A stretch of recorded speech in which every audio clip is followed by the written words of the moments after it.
Hello viewers. आज से हमारे इस चैनल पर आप class 10th, class 9th, class 8th और इसके नीचे के क्लास 6 तक के सीबीएसई बोर्ड्स और आईसीएसई बोर्ड्स के मैथमेटिक्स और फिजिक्स के सारे चैप्टर्स के लेक्चर्स देख पाएंगे। फ़िलहाल आज के इस लेक्चर में हम सीबीएसई बोर्ड के क्लास 10th के मैथमेटिक्स का चैप्टर नंबर 1 शुरू करने जा रहे हैं और कुछ ही दिनों में आपको आईसीएसई बोर्ड्स के क्लास 10th के मैथमेटिक्स के लेक्चर भी मिलेंगे और फिर हम यहाँ पर आपको इन दोनों ही बोर्ड्स के क्लास 10th के फिजिक्स के लेक्चर्स को भी लाएंगे और इसके कुछ दिनों के बाद आप क्लास 9th के इन दोनों सब्जेक्ट्स के दोनों ही बोर्ड्स के लेक्चर्स को भी देख पाएंगे।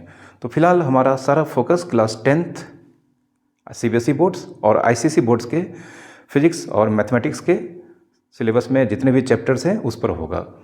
तो आज के इस लेक्चर में हम सीबीएसई बोर्ड के क्लास 10th के मैथमेटिक्स का चैप्टर नंबर 1 रियल नंबर शुरू करने जा रहे हैं।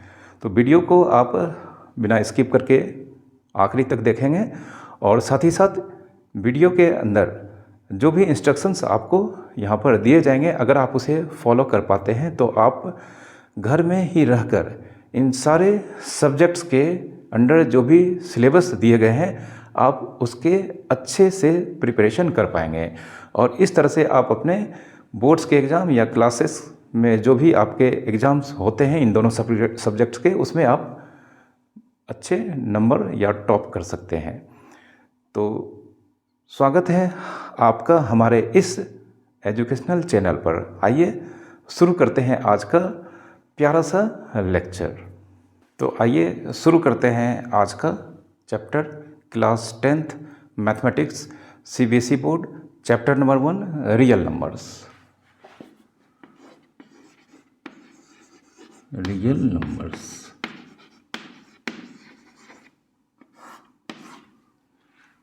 रियल नंबर्स को जानने से पहले हम यहाँ पर आपको जो भी नंबर्स हैं जिसे आप अभी तक पढ़ चुके हैं उसके बारे में हम यहाँ पर आपको थोड़ा सा बता देना चाहते हैं और इसके स्टैंडर्ड सिंबल्स और इसके क्या डेफिनेशंस होते हैं इसके बारे में हम यहाँ पर सबसे पहले आपको बताएंगे। तभी इस चैप्टर का पढ़ने का मज़ा ही कुछ और होगा। तो रियल नंबर्स के बारे में आपने क्लास 9th में ज़रूर पढ़ा होगा अच्छे से कि रियल नंबर्स रैशनल नंबर और इरेशनल नंबर के मिक्सचर को कहते हैं। मतलब जब रैशनल नंबर और इरेशनल नंबर्स के कलेक्शंस को मिक्स किया जाता है तो जो हमारे पास नंबर्स का नया कलेक्शन फॉर्म होता है उसे रियल नंबर कहते हैं। तो रियल नंबर्स क्या होता है? Real numbers rational numbers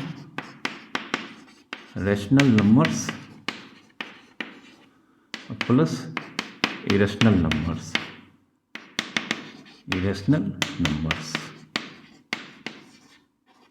real numbers rational numbers and irrational numbers के मिक्सचर या रैशनल नंबर या इरेशनल नंबर के कलेक्शंस से जो नंबर्स का फैमिली बनता है उसे रियल नंबर्स कहा जाता है।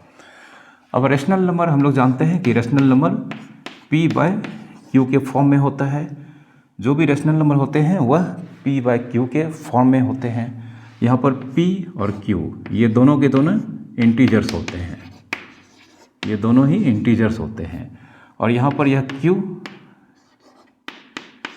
यह इंटीजर्स हो सकता है लेकिन यह ज़ीरो नहीं होना चाहिए, क्योंकि हम जानते हैं जब भी फ्रैक्शन के फॉर्म में नंबर होते हैं तो यहाँ पे डिनोमिनेटर में ज़ीरो नहीं होना चाहिए। डिनोमिनेटर में ज़ीरो होने से यह पूरा का पूरा टर्म अनडिफाइंड हो जाता है। ठीक है, ये आपने पढ़ा होगा और धीरे धीरे अनडिफाइंड क्या होता है इसके बारे में आगे आप डिटेल से जान पाएंगे। ठीक है, तो फिलहाल रियल नंबर्स रैशनल नंबर और इरेशनल नंबर के कलेक्शंस को कहा जाता है। तो बहुत सारे रियल नंबर्स रैशनल होते हैं और जो रैशनल नहीं होते हैं वह इरेशनल नंबर्स होते हैं। तो इरेशनल नंबर में p/q के फॉर्म में अगर हम इसे एक्सप्रेस करते हैं तो उसमें से p/q दोनों के दोनों इंटीजर बाय इंटीजर के फॉर्म में नहीं होते हैं। ठीक है, तो जैसे √2 √3/2 ये जानते हैं, √2/1 तो यह भी a/b या p/q के फॉर्म में यहाँ पर एक्सप्रेस किया गया है। लेकिन हम जानते हैं √2 इंटीजर नहीं है बल्कि 1 इंटीजर है। तो यह रैशनल नंबर होता अगर यह दोनों ही इंटीजर होता है, लेकिन √2 इंटीजर नहीं है, तो यहाँ पर यह p/q रैशनल नंबर को रिप्रेजेंट नहीं करेगा बल्कि यह एक इरेशनल नंबर को रिप्रेजेंट करेगा। उसी तरह से √3/2 भी इरेशनल नंबर को रिप्रेजेंट करेगा। ठीक है, रियल नंबर के बारे में ऐसे आप डिटेल्स से अपने क्लास 9th में ज़रूर पढ़ा होगा, और अगर नहीं पढ़ा है तो फिर आपको हमारे क्लास 9th के लेक्चर्स के लिए अभी वेट करना होगा। वहाँ पर जब मैं आपको बताऊँगा तो आप वहाँ पर रियल नंबर्स के बारे में डिटेल से जान पाएंगे। ठीक है, तो ये रियल नंबर्स के बारे में यहाँ पर इन्फॉर्मेशन था। और रियल नंबर के कलेक्शंस को मैथमेटिक्स में आर से रिप्रेजेंट किया जाता है, कैपिटल आर्स। मतलब रियल नंबर के सेट कलेक्शंस ऑफ ऑब्जेक्ट्स होता है। तो रियल नंबर मतलब कलेक्शंस ऑफ नंबर्स, जिसमें रैशनल नंबर्स होंगे और इरेशनल नंबर्स होंगे। तो इसके लिए मैथमेटिक्स में सिंबल फिक्स किया गया है आर, कैपिटल आर। ठीक है, अब रैशनल नंबर के लिए आई किया गया है, ये आप जानते होंगे। ठीक है, सेट्स के फॉर्म में अगर हम एक्सप्रेस करेंगे तो रैशनल नंबर के लिए रैशनल नंबर्स के लिए क्यू, मतलब रैशनल नंबर के कलेक्शंस या रैशनल नंबर के सेट को कैपिटल क्यू से डिनोट किया जाता है। ठीक है, इरेशनल नंबर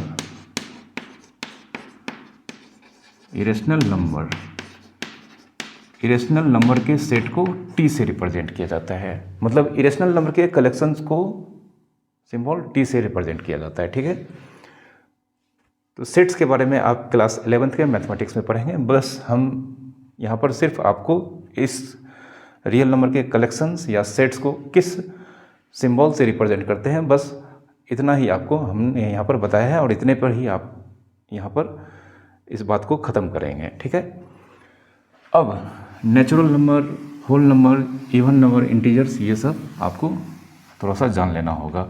उसके बाद प्राइम नंबर, कंपोजिट नंबर, जो कि प्राइम नंबर और कंपोजिट नंबर का हमारे 10th के इस चैप्टर में काफ़ी यूज़ होने वाला है, तो इसके बारे में भी हम आपको यहाँ पर बता देते हैं।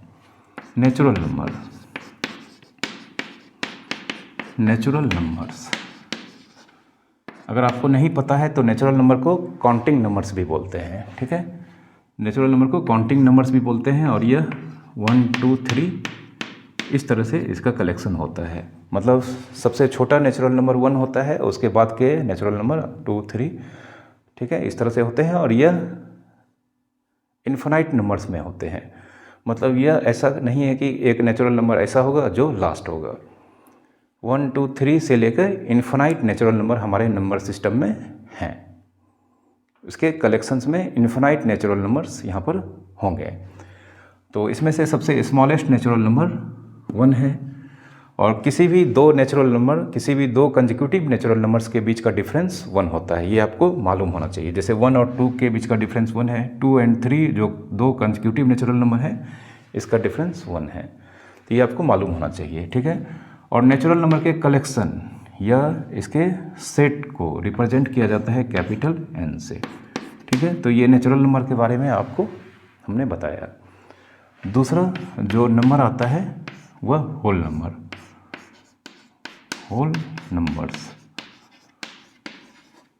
नंबर्स नेचुरल नंबर के फैमिली में अगर हम जीरो को शामिल करते हैं, नेचुरल नंबर के फैमिली में अगर हम सिर्फ जीरो को शामिल कर देते हैं, तो जो नया नंबर का फैमिली फॉर्म होता है वह होल नंबर का फैमिली कहलाता है। तो कहने का मतलब 0 1 2 3। ठीक है, तो यहाँ से आप देख सकते हैं ये नेचुरल नंबर है, और इसमें सिर्फ हमने एक नंबर 0 को शामिल किया है। तो इस तरह से यहाँ पर फिर से जो एक इन्फिनाइट नंबर्स का फैमिली फॉर्म हुआ है, यह होल नंबर्स को रिप्रेजेंट करता है। और 0 is the smallest whole number in our number system. यहाँ पर देख सकते हैं 0 सबसे छोटा होल नंबर होता है। ठीक है, हमारे नंबर सिस्टम में। और होल नंबर के सेट्स या होल नंबर के कलेक्शन को W से रिप्रेजेंट किया जाता है, कैपिटल W। ठीक है, तो ये नेचुरल नंबर और ये होल नंबर के बारे में इंफॉर्मेशन था। अब नेचुरल नंबर या तो इवन होंगे या ऑड होंगे, इवन नेचुरल नंबर होंगे या ऑड नेचुरल नंबर होंगे। मतलब कोई भी नेचुरल नंबर की या तो दो कैटेगरी में से किसी एक कैटेगरी में ही बिलोंग करेगा, या तो यह इवन नेचुरल नंबर होगा, नहीं तो यह ऑड नेचुरल नंबर होगा। तो इवन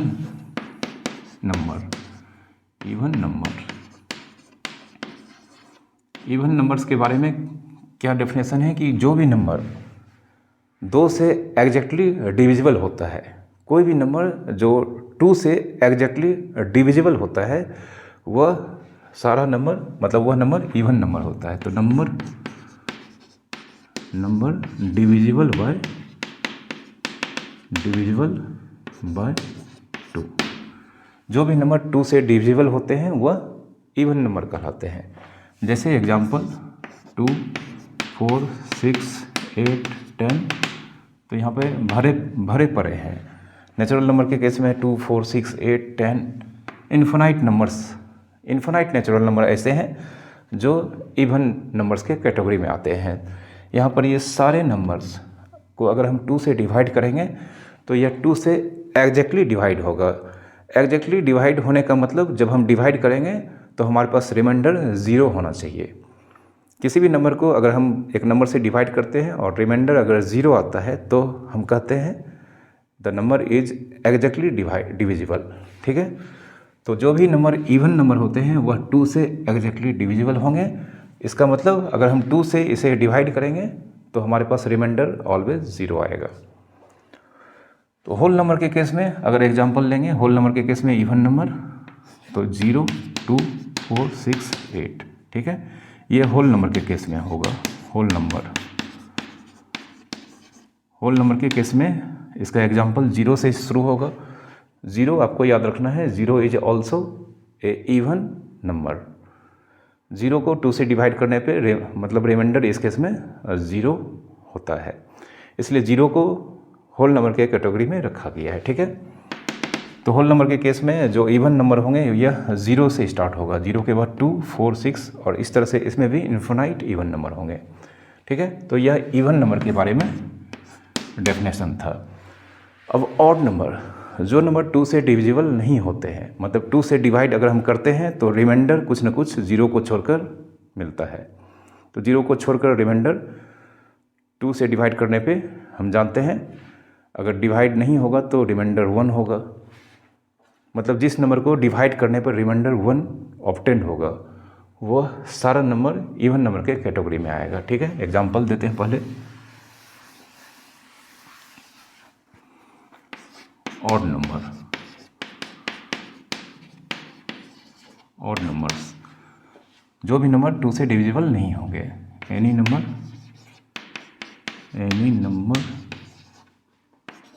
नॉट डिविजिबल बाय 2, कोई भी नंबर जो 2 से एग्जैक्टली डिविजिबल नहीं होंगे वह नंबर ऑड नंबर कहलाएंगे, जैसे 11। ठीक है, 11 को अगर हम 2 से डिवाइड करते हैं तो जानते हैं 2, 5 जा 10, यहाँ पर 1 रिमाइंडर यहाँ पर आ गया है। रिमाइंडर अगर 0 आता तब तो यह इवन नंबर हो जाता। अब जानते हैं किसी भी नंबर को अगर हम डिवाइड करते हैं तो रिमाइंडर हमेशा जो डिवाइजर होता है उससे कम होना चाहिए। तो 0 अगर आ जाता तब तो यह इवन नंबर हो जाता है, तो यहाँ पर रिमाइंडर हमेशा 1 ही आएगा। मतलब जो भी नंबर ऑड नंबर होगा उसे 2 से डिवाइड करने पे रिमाइंडर हमेशा अगर 1 आता है तो वह नंबर ऑड नंबर होगा। और इस केस में यहाँ पर वह नंबर 2 से एग्जैक्टली डिविजिबल नहीं होगा, मतलब एग्जैक्टली डिविजिबल नहीं कहलाएगा। तो 11 इसका एक एग्जांपल है। तो नेचुरल नंबर के केस में जो सबसे पहला नेचुरल नंबर ऑड नंबर के कैटेगरी में आता है वह 1 है। इसके बाद 3 होगा, फिर 5 होगा, फिर 7 होगा, फिर 9 होगा। इस तरह से इसमें भी इन्फिनाइट नेचुरल नंबर ऐसे हैं जो कि ऑड नंबर के कैटेगरी में आते हैं। ठीक है, और होल नंबर के कैटेगरी में भी यही सारा नंबर्स ऑड नंबर के कैटेगरी में आएगा। ठीक है, तो यह आपका इवन नंबर और ऑड नंबर के बारे में इन्फॉर्मेशन था। अगर यह सब आप ऑलरेडी जानते हो तो यह आपके लिए बहुत ही बड़ा एडवांटेज है। और अगर नहीं जानते हो तो आज से यह जान लो, क्योंकि ये सारे प्रॉपर्टीज़, ये सारे फैक्ट्स इस चैप्टर में कहीं ना कहीं यूज़ होने वाले हैं या आगे कहीं ना कहीं यूज़ होने वाले हैं। ठीक है,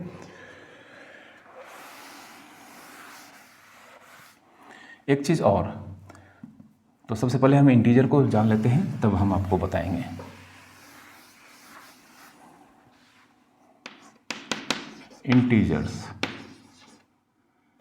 इंटीजर्स जो भी नेचुरल नंबर हैं उसके निगेटिव्स और ज़ीरो, ये सारे को अगर हम मिला देते हैं तो हमारे पास जो नंबर का नया फैमिली फॉर्म होता है उसे इंटीजर्स कहा जाता है।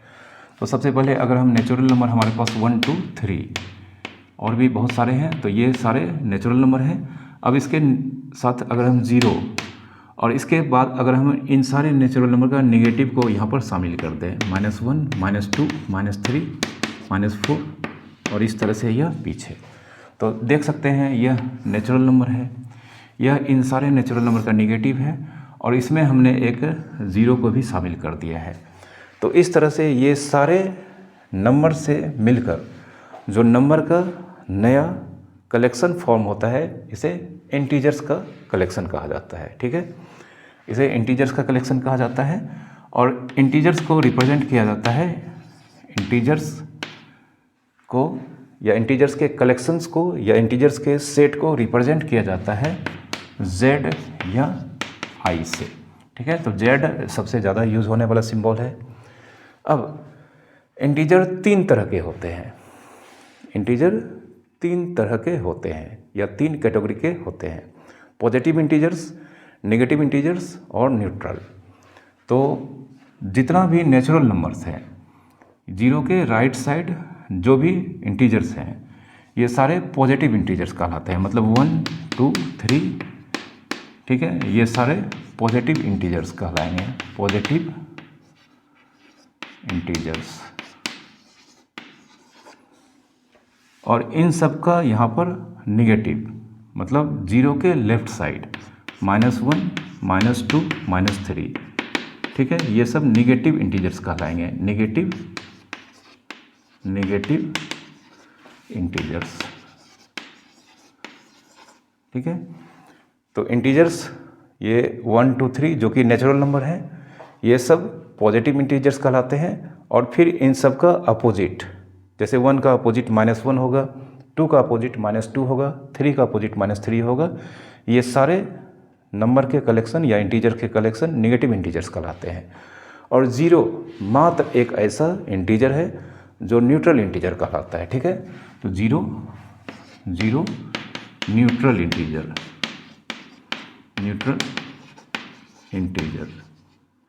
न्यूट्रल इंटीजर मतलब जीरो का कोई भी साइन नहीं होता है। तो अगर आपको किसी भी कैलकुलेशन में या सिंप्लीफिकेशन में लास्ट में +0 बच जाता है तो आप इसे +0 नहीं लिखेंगे, सिर्फ ज़ीरो लिखेंगे, क्योंकि जीरो का कोई भी साइन नहीं होता है, zero is a neutral integer. उसी तरह से किसी भी सिंप्लीफिकेशन में अगर आपको सिंप्लीफिकेशन के आफ्टर लास्ट में -0 बच जाता है तो आप इसे -0 नहीं लिखेंगे बल्कि सिर्फ ज़ीरो लिखेंगे, क्योंकि zero is a neutral integer. ठीक है, तो ये इंटीजर के बारे में इंफॉर्मेशन था। ठीक है, अब यहाँ पर देख सकते हैं -2 -4 ये सब इवन इंटीजर्स हैं, जबकि -1 -3 -5 ये सब ऑड इंटीजर्स होंगे। ठीक है, तो इंटीजर्स में भी ऑड इवन के थ्रू हम इसे कैटेगराइज कर सकते हैं। ठीक है, तो ये आपका नंबर्स के बारे में यहाँ पर इंफॉर्मेशन था। इसके बाद हम आते हैं कंपोजिट नंबर और प्राइम नंबर्स क्या होता है, इसे भी हम यहाँ पर आपको बता देते हैं। कंपोजिट नंबर्स,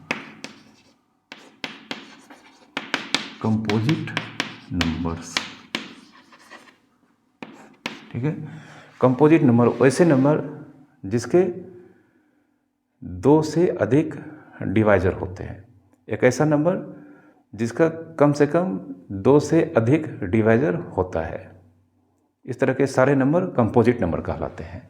ठीक है, जैसे एक एग्जांपल यहाँ पर लेने जा रहे हैं 6, तो 6 के डिवाइजर कोई भी हम जानते हैं, कोई भी नंबर का 2 डिवाइजर तो कन्फर्म है, मतलब एक ऐसा कोई भी नंबर का 2 ऐसा नंबर जो हमेशा इसको डिवाइड करता है वह एक 1 है और दूसरा self.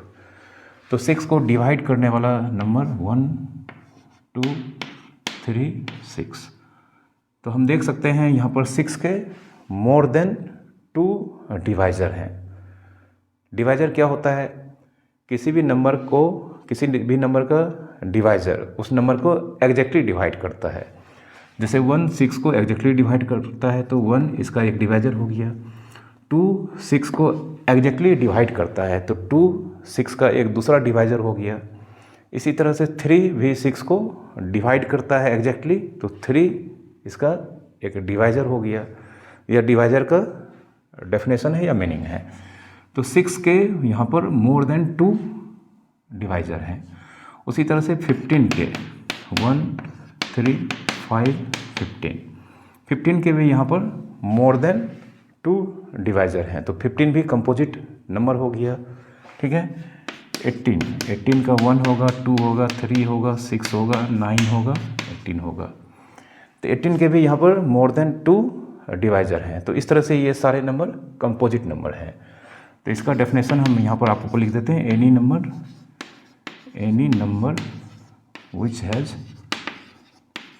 which has more than 2 distinct divisor।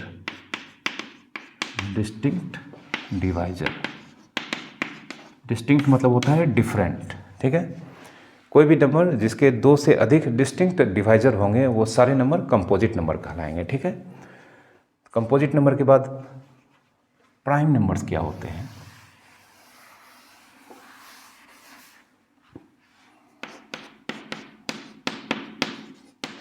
Prime numbers वैसे नंबर जिसके एग्जैक्टली 2 डिवाइज़र होते हैं, एक 1 दूसरा सेल्फ। याद रखना, वैसे नंबर जिसके एग्जैक्टली 2 डिवाइज़र्स होते हैं, एक 1 और दूसरा सेल्फ। जैसे एग्जांपल 2 के 2 डिवाइज़र हैं। 1 से तो सारा नंबर डिवाइड होता ही है 2। उसी तरह 3 के 2 डिवाइज़र हैं 1 और 3। 5 के 2 डिवाइज़र हैं 1 एंड 5। उसी तरह से 7 के 2 डिवाइज़र हैं 1 एंड 7। तो यहाँ पर भरे हुए नंबर्स हमारे सिस्टम में भरे पड़े हैं जो सारे के सारे प्राइम नंबर्स यहाँ पर कहलाएंगे। ठीक है। और एक बात और आप देख लें, यहाँ पर गौर करके देखेंगे तो एक और हम प्राइम नंबर को लिखते हैं 13। 1 और 13, 11, 1 और 11 इसके डिवाइज़र हैं। तो अगर इन सारे प्राइम नंबर्स को देखें तो 2 को छोड़कर ये सारे प्राइम नंबर्स जो यहाँ पर दिखाई दे रहे हैं, और आगे हम अगर लिखना चाहेंगे तो लिख सकते हैं, इन्फिनाइट नंबर में होंगे। तो 2 को छोड़कर सारे प्राइम नंबर्स ऑड हैं। 2 को छोड़कर सारे प्राइम नंबर्स ऑड नंबर के कैटेगरी में आते हैं। 2 मात्र एक ऐसा प्राइम नंबर है जो इवन नंबर है। मतलब 2 एकमात्र प्राइम नंबर है जो सबसे स्मॉलेस्ट प्राइम नंबर है नेचुरल नंबर के केस में, और यह सिंगल इवन नंबर है जो कि प्राइम नंबर के कैटेगरी में आता है। ठीक है। तो इस बात को आपको याद रखना है। तो प्राइम नंबर के बारे में हम यहाँ पर लिख देते हैं एनी नंबर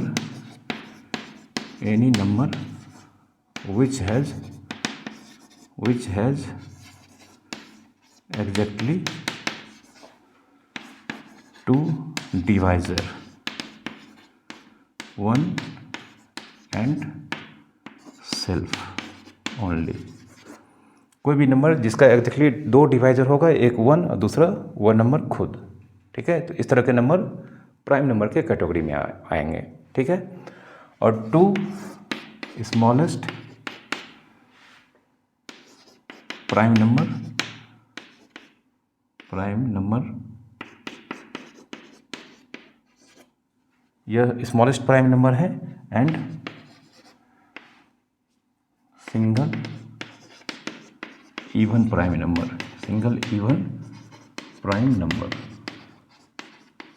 ठीक है। 2 स्मॉलेस्ट प्राइम नंबर है जो कि प्राइम नंबर तो है ही है, साथ ही साथ यह सिंगल इवन प्राइम नंबर है।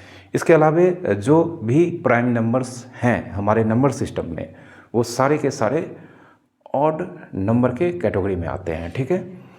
1 के बारे में आपका क्या ख्याल है? 1 का एग्जैक्टली 1 डिवाइजर है और वह खुद 1 है, ठीक है। तो 1 neither prime nor composite, neither prime nor composite. 1 के बारे में आप याद रखेंगे कि 1 ना तो प्राइम नंबर के कैटेगरी में आता है और ना ही कंपोजिट नंबर के कैटेगरी में आता है, ठीक है। ये 1 के बारे में मैंने आपको इन्फॉर्मेशन दिया है, ठीक है। 1। अब को प्राइम नंबर्स क्या होते हैं? को प्राइम नंबर्स, को प्राइम नंबर्स, ठीक है। को प्राइम नंबर्स, दो नंबर जिनका कॉमन फैक्टर सिर्फ 1 है, दो नंबर का कॉमन फैक्टर अगर सिर्फ 1 है तो ये दोनों नंबर को प्राइम नंबर्स कहलाते हैं। जैसे एक एग्जांपल 2 और 3, 2 और 3, ठीक है, ये हमेशा पेयर में होंगे। को प्राइम नंबर्स मतलब ये पेयर में होंगे, तो दो नंबर जिनके कॉमन फैक्टर सिर्फ 1 होते हैं ये दोनों आपस में को प्राइम कहलाते हैं। जैसे 2 का फैक्टर 1 और 2 और 3 का फैक्टर 1 और 3। इस तरह से देख सकते हैं इन दोनों में यह 1 कॉमन है, तो यहाँ पे 2 और 3 आर को प्राइम, ठीक है। उसी तरह से 4 और 5, ठीक है, 4 और 5 यह भी को प्राइम होंगे, क्योंकि 4 का फैक्टर 1 2 4 और 5 का 1 5। तो इन दोनों में फिर से यहाँ पर आप देख सकते हैं इन दोनों में सिर्फ 1 ही कॉमन है, तो 4 और 5 यह दोनों भी आपस में को प्राइम होंगे। यह म्यूचुअल रिलेशन होता है, मतलब यह आपस में होगा। 4 5 आपस में को प्राइम है, 4 के साथ और भी को प्राइम हो सकते हैं, ठीक है। 4 के साथ यहाँ पर हम अगर मान लेते हैं 10 को रख सकते हैं, 10 नहीं 11 को रख सकते हैं, ठीक है। को प्राइम का हमने आपको यहाँ पर डेफिनेशन बता दिया। यह आप अगर पहले से जानते हैं तो यह आपके लिए बहुत बड़ा एडवांटेज है, और अगर नहीं जानते हैं तो आज से आपको यह जानना होगा। तो को प्राइम के बारे में हम यहाँ पर आपको यहाँ पर डेफिनेशन लिख देते हैं। Two numbers A and B are co-primes if they have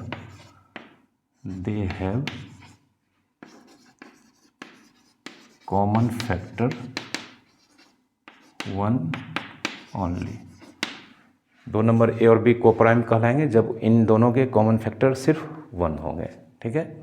ये आपको याद रखना है। एग्जांपल मैंने आपको ऑलरेडी दे रखा है, 4 5 था, 2 3 था, 5 7 हो जाएगा, 3 13 हो जाएगा। तो यहाँ पर भरे हुए हैं एग्जांपल, ठीक है।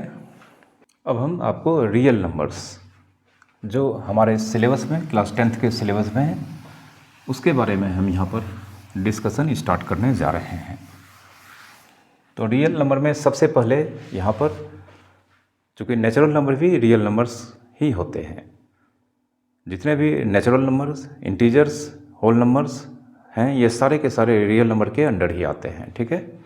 ये आप जानते होंगे, क्लास 9th में आपने पढ़ा होगा। जैसे 3 नेचुरल नंबर है, होल नंबर है, इंटीजर्स है, 3 को हम 3/1 लिख सकते हैं, तो यह p/q के फॉर्म में यहाँ पर आ चुका है। और p/q के फॉर्म में ही नहीं आया बल्कि p और q दोनों के दोनों इंटीजर्स हैं, तो इस तरह से यह रैशनल नंबर है। और रैशनल नंबर और इरेशनल नंबर मिलकर ही रियल नंबर के कलेक्शन को फॉर्म करता है। तो 3 4 5 इस तरह के जितने भी नंबर्स होंगे ये सब के डिनोमिनेटर में हम 1 लिखकर इसे p/q के फॉर्म में लिख सकते हैं, और इस तरह से ये सारे के सारे रियल नंबर के अंडर आते हैं। तो रियल नंबर में हम यहाँ पर बेसिकली पॉजिटिव इंटीजर्स या नेचुरल नंबर के दो बहुत ही बेहतरीन प्रॉपर्टीज़ के बारे में स्टडी करेंगे, ठीक है। मतलब कोई भी नेचुरल नंबर्स जिसे पॉजिटिव इंटीजर्स भी कहा जा सकता है, कहा जा सकता नहीं बल्कि कह सकते हैं आराम से, पॉजिटिव इंटीजर्स। तो नेचुरल नंबर में हम सबसे पहले रियल नंबर में हम सबसे पहले नेचुरल नंबर या पॉजिटिव इंटीजर्स के दो बहुत ही महत्वपूर्ण प्रॉपर्टीज़ के बारे में हम आपको यहाँ पर सबसे पहले स्टडी कराएंगे। तो ये दो प्रॉपर्टीज़ जो हैं, इसमें सबसे पहला प्रॉपर्टीज़ है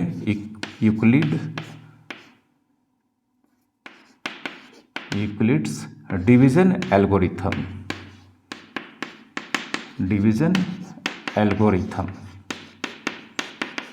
अब यह एल्गोरिथम क्या होता है यह मैं आपको अभी तुरंत बताऊंगा। और दूसरा प्रॉपर्टीज़ है fundamental theorem of arithmetic. Fundamental theorem of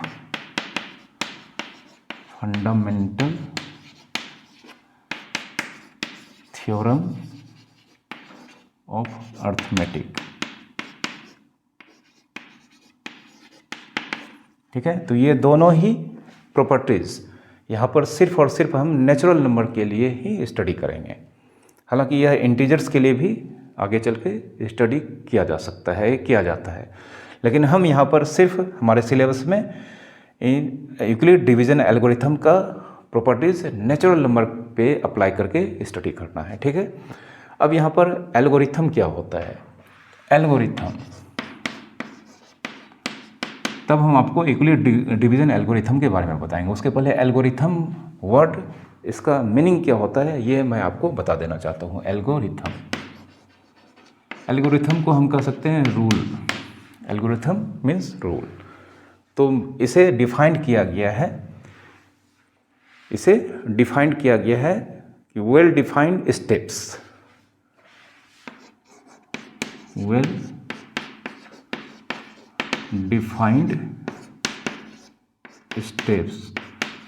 to form rule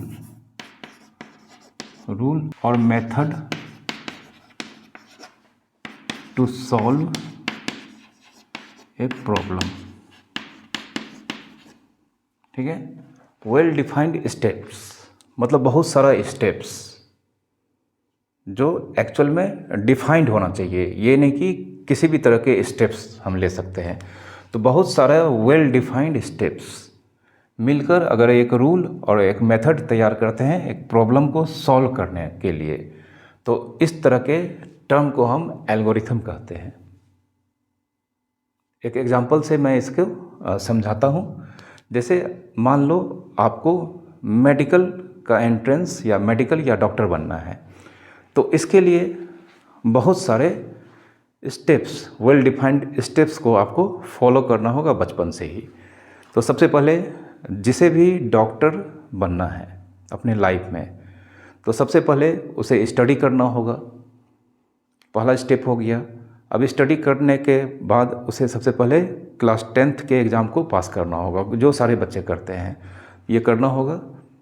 तो आपको क्लास 10th पास करने के लिए बहुत सारे सब्जेक्ट्स को पढ़ना होगा। लैंग्वेजेस होंगे, साइंस होंगे, मैथ्स होंगे, ये सब आप धीरे धीरे करके पढ़ेंगे। और ये सारे बच्चे जो भी डॉक्टर्स बनेंगे या इंजीनियर भी बनते हैं, तो ये पहला स्टेप सबको पूरा करना होता है। इस तरह से वो क्लास 10th के एग्ज़ाम को कंप्लीट करेंगे। तो एक स्टेप्स आपका कंप्लीट हो गया। उसके बाद आप क्लास 12 के एग्ज़ाम को कंप्लीट करेंगे। और यहाँ पर अगर आपको डॉक्टर्स बनना है तो आपको फिजिक्स, केमिस्ट्री और बायोलॉजी और साथ में लैंग्वेजेस क्लास 12 में फिर से स्टडी करना होगा। क्योंकि आप अगर डॉक्टर बनना चाहते हैं तो इसके लिए आपको बायोलॉजी, केमिस्ट्री और फिजिक्स ये 3 सब्जेक्ट तो पढ़ना ही होगा। तो ये आपका सेकेंड स्टेप हो गया और ये वेल डिफाइंड है। मतलब ऐसा नहीं कि कोई भी student mathematics, history, civics, geography और 1-2 लैंग्वेज पढ़ेगा और वह डॉक्टर बन जाएगा। तो ये वेल डिफाइंड स्टेप्स होता है। तो डॉक्टर बनना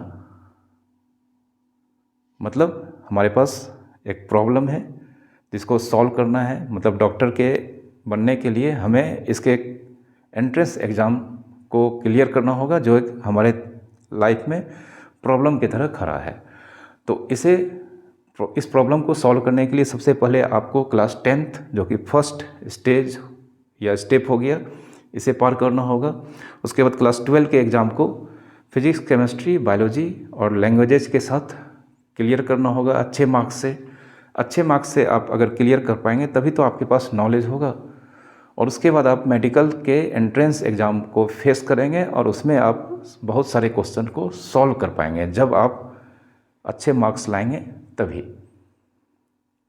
और अगर आप अच्छे मार्क्स ला पाते हैं तो आपको इसका मतलब फिजिक्स, केमिस्ट्री और बायोलॉजी के बहुत सारे क्वेश्चंस या कॉन्सेप्ट्स मालूम हैं, और इस तरह से जो क्लास 12 के बाद मेडिकल के लिए एंट्रेंस एग्ज़ाम होता है आप उसमें मैक्सिमम क्वेश्चन को सॉल्व कर पाएंगे। इस तरह से आपका सिलेक्शन हो पाएगा, ठीक है। तब जाकर आप मेडिकल के स्टूडेंट्स कहलाएंगे और आप किसी भी मेडिकल कॉलेज में आपको एडमिशन मिलेगा। वहाँ आप फिर तीसरे स्टेप में मेडिकल कॉलेज के इनसाइड स्टेप बाय स्टेप या वेल डिफाइंड तरीके से आपका जो डिसिप्लिन होगा उसमें स्टडी करेंगे, जो 5 या 6 साल का कोर्स होता है, उसके बाद आप डॉक्टर बन पाएंगे। तो यह डॉक्टर बनने का एल्गोरिथम था जिसमें वेल डिफाइंड स्टेप्स है। ऐसा नहीं कि हम डायरेक्ट डॉक्टर के बनने के लिए जो एंट्रेंस होता है हम 24-25 साल मस्ती करें, इधर उधर खेलें और एग्ज़ाम दे देंगे, तो आपको एग्ज़ाम देने के लिए नहीं मिलेगा। उसके लिए आपको बहुत सारे वेल डिफाइंड स्टेप्स को कंप्लीट करना होगा और तब जाके आपका डॉक्टर बनने का जो प्रॉब्लम है वो आप सॉल्व कर पाएंगे, ठीक है। तो ये हमने आपको एल्गोरिथम का मीनिंग इस एग्जाम्पल के थ्रू समझाया है। मैथमेटिक्स में भी कुछ ऐसा ही होता है, ठीक है।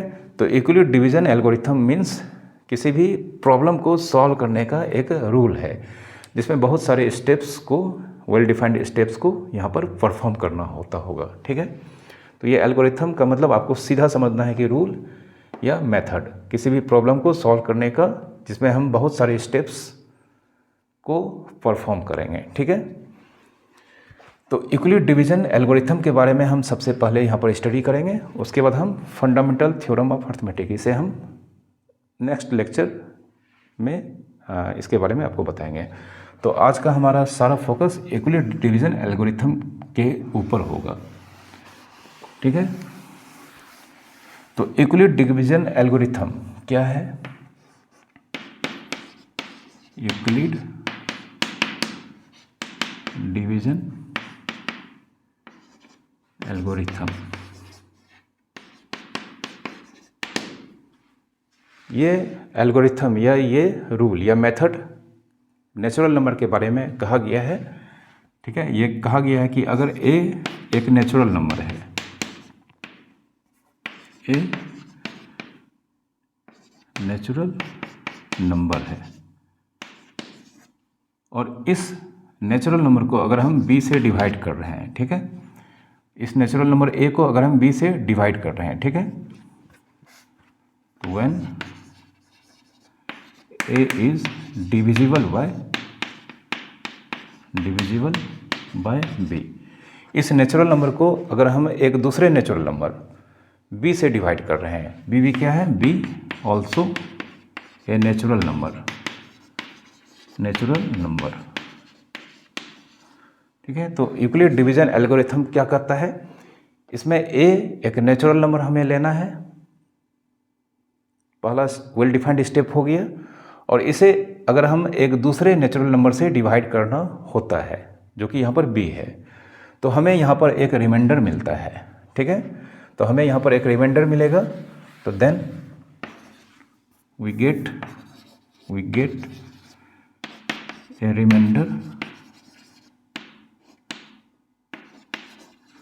r।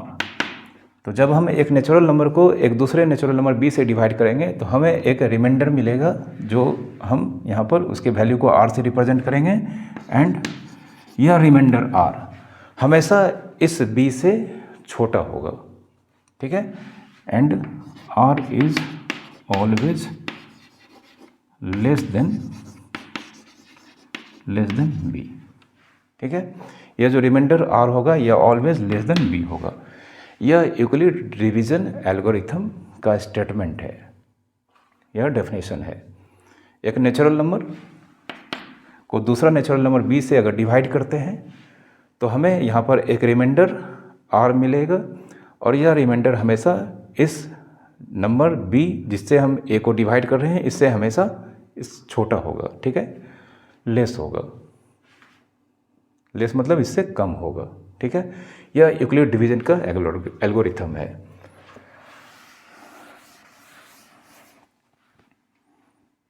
अब यूक्लिड डिवीजन एल्गोरिथम का यह स्टेटमेंट जानने के बाद हम यूक्लिड डिवीजन लेमा इसके बारे में स्टडी करेंगे, फिर से हम यूक्लिड डिवीजन एल्गोरिथम पे आएंगे। तो यहाँ पे Euclid division lemma, Euclid division lemma. अब एक नया वर्ड यहाँ पर आ गया, लेमा। लेमा क्या होता है? तो पहले हम लेमा को आपको बता देते हैं कि लेमा क्या होता है। एल्गोरिथम का मीनिंग तो आपने समझ लिया कि रूल होता है। अब लेमा क्या होता है? तो lemma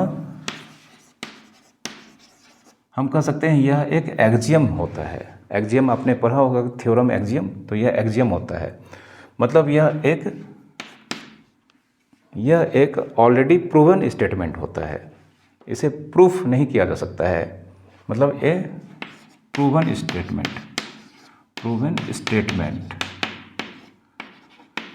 statement use to prove other statement. Lemma मतलब एक्जियम कह सकते हैं आप, जो ऑलरेडी प्रूव्ड स्टेटमेंट होता है, इसे प्रूव करने का ज़रूरत नहीं होता है। और इस प्रूवन स्टेटमेंट को हम लोग यूज़ करते हैं किसी दूसरे स्टेटमेंट को प्रूव करने में। ठीक है, सीधा आपको याद रखना है ये एक्जियम है। ठीक ना। तो यहाँ पे यूक्लिड डिवीजन लेमा ये क्या कहता है? यहाँ पर इसको आपको समझना है कि if A and B are two natural numbers, A और बी कोई भी दो डिफरेंट नेचुरल नंबर है, दोनों सेम नहीं है। ए and B are to different natural number, then Q and are to whole numbers exist. तो अगर ए और बी दो नेचुरल नंबर, दो डिफरेंट नेचुरल नंबर या दो अनइक्वल नेचुरल नंबर हैं, तो यहाँ पर हमें Q और R दो होल नंबर हमेशा मिलेगा, एग्जिस्ट करेगा, हमेशा मिलेगा। एग्जाम्पल से हम आपको दिखाएंगे। यहाँ पे Q और R दो होल नंबर हमेशा एग्जिस्ट करेगा इस तरह से, such that A equals to B into Q plus R। इस तरह से यहाँ पे Q और R दो होल नंबर, याद रखिएगा यहाँ पे A और B दोनों नेचुरल नंबर हैं, लेकिन यहाँ पे Q और R दोनों होल नंबर होंगे, मतलब जीरो भी हो सकते हैं। और इस तरह से होंगे कि A equals to B into Q plus R, इसे इस तरह से लिखा जा सकता है। और यही स्टेटमेंट आपका यूक्लिड डिवीजन लेमा कहलाता है। अब यहाँ पर A, तो अगर हम जानते हैं A को डिवाइड करते हैं B से, तो हमें यहाँ पर डिवीजन करने के बाद कुछ रिमाइंडर मिलता है और यहाँ पर कोसेंट मिलता है। ठीक है, तो बाद में हम इसी को यहाँ पर इसी A को हम लोग लिखते हैं B into Q plus R। तो यहाँ पर यह जो Q है, यहाँ पर यह जो Q है वह एक्चुअल में कोसेंट को रिप्रेजेंट करता है।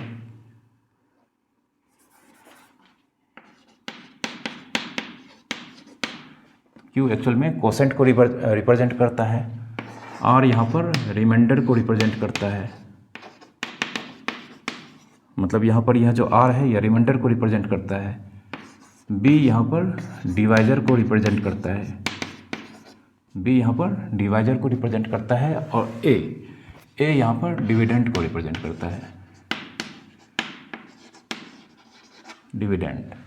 ठीक है, A डिविडेंड हो गया, B डिवाइजर हो गया, Q कोसेंट हो गया और R रिमाइंडर हो गया। ये आप जानते होंगे। तो एक्चुअल में यही तो यूक्लिड डिवीजन लेमा है। ठीक है, जैसे example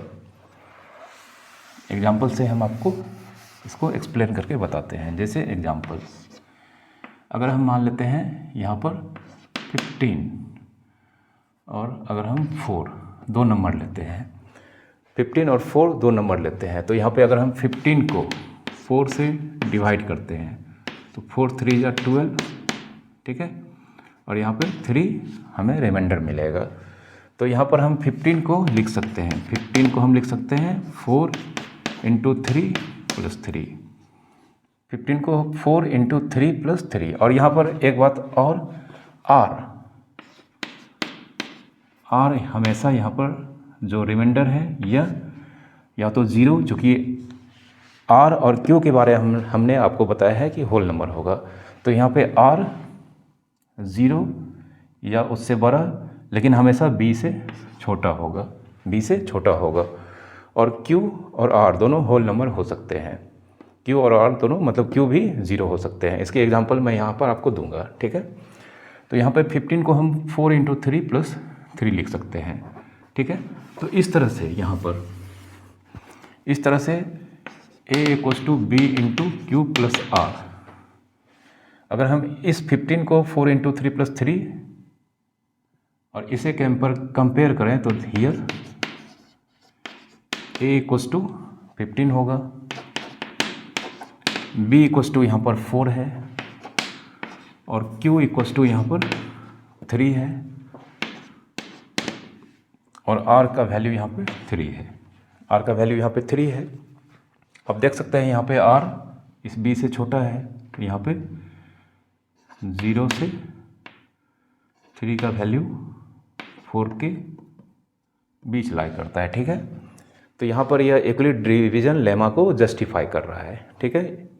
a equals to B into Q plus R में यहाँ पे a की वैल्यू 15 है, b की वैल्यू यहाँ पर 4 है, q की वैल्यू 3 है और r की वैल्यू भी 3 है इस एग्जाम्पल में, ठीक है। एक और एग्जाम्पल हम लेते हैं जिसमें फिर से हम यूक्लिड डिवीजन लेमा को यहाँ पर जस्टिफाई करेंगे। एक एग्जाम्पल लेते हैं यहाँ पर, अगर हम मान लेते हैं यह 15 है और यहाँ पर 31, 15 है और 31 है। इस बार हम इसको डिवाइड करेंगे। इसमें हम यहाँ पर कोई ज़रूरी नहीं है, छोटे नंबर में हम बड़े नंबर से डिवाइड कर सकते हैं या बड़े में भी छोटे नंबर से डिवाइड कर सकते हैं। तो यहाँ पर इस बार हम 15 को 31 से डिवाइड करेंगे। तो हम जानते हैं 31 15 से ग्रेटर है, तो यह डिवाइड नहीं लगेगा, एक्चुअल में डिवाइड होगा 0 टाइम्स, ठीक है। तो यहाँ पर हमें रिमाइंडर 15 ही मिलेगा। तो इस तरह से हम 15 को 0 इंटू या 31 इंटू 0 प्लस 15, ठीक है। इस 15 को डिविडेंड को हम divisor into quotient plus reminder लिख सकते हैं। तो therefore a equals to b into Q plus R. इस 15 इक्वल्स टू 31 इंटू 0 प्लस 15 को a into Euclid division lemma से अगर हम कंपेयर करेंगे तो यहाँ पर a की वैल्यू 15, b की वैल्यू 31, q की वैल्यू यहाँ पर 0 और r का वैल्यू यहाँ पर 15। और यहाँ पर देख सकते हैं 0 से 15 लेस देन यहाँ पर b कितना है आपका 31। तो हमने यहाँ पर आपको बताया था यहाँ पे q और r होल नंबर हो सकते हैं। तो यहाँ पर आप देख सकते हैं q होल नंबर मतलब 0 आया है, ठीक है। r भी 0 आ सकता है। तो इस तरह से यहाँ पर हमने यूक्लिड डिवीजन लेमा को यहाँ पर जस्टिफाई किया है। इस तरह से हमने यूक्लिड डिवीजन लेमा के स्टेटमेंट को फॉर्म किया है, ठीक है। क्योंकि आज का लेक्चर यहाँ पर काफ़ी बड़ा होने जा रहा है, तो आज के लेक्चर में हम यहीं पर अपने टॉपिक को समाप्त करते हैं। अगले लेक्चर में हम आपको यूक्लिड डिवीजन एल्गोरिथम के यूज़ और इसके मीनिंग को और भी एग्जाम्पल से अच्छी तरह से बताएंगे। तो फिलहाल आज के लेक्चर में आपने यूक्लिड डिवीजन लेमा का क्या मीनिंग होता है, इसके स्टेटमेंट किस तरह से फॉर्म किए जाते हैं, इसके बारे में सीखा होगा, ठीक है। तो यहाँ पर हम आपको डिस्क्रिप्शन में कुछ यूक्लिड डिवीजन लेमा पे बेस्ड असाइनमेंट प्रोवाइड करेंगे जिसे आप खुद से बनाएंगे और इसके सॉल्यूशंस आपको 1 से 2 दिन के अंदर वीडियो के डिस्क्रिप्शन में ही मिलेगा, जिसे मैं आपको अगले लेक्चर में बता दूंगा। तो वीडियो अगर पसंद आया है तो प्लीज़ आप इसे लाइक कर देना और शेयर कर देना, और चैनल को अगर आपने सब्सक्राइब अभी तक नहीं किया है तो प्लीज़ आप हमारे चैनल को सब्सक्राइब कर लें और नोटिफिकेशन बेल को ऑन कर लें, ताकि जब भी कोई भी न्यू लेक्चर हमारे चैनल पर आएंगे तो आपको इसके नोटिफिकेशन आपको तुरंत मिल जाएंगे। खास करके अगर आप 10th या इसके बिलो के क्लासेस में पढ़ते हैं तो तुरंत आप हमारे चैनल को सब्सक्राइब कर लें, क्योंकि हम यहाँ पर 10th 9th या इसके नीचे के क्लासेस के फिजिक्स और मैथ्स के एक से बढ़कर एक लेक्चर आने वाले दिनों में आपके लिए इस चैनल पर लाने वाले हैं। तो जल्दी से चैनल को सब्सक्राइब कर लें। Thank you very much for watching.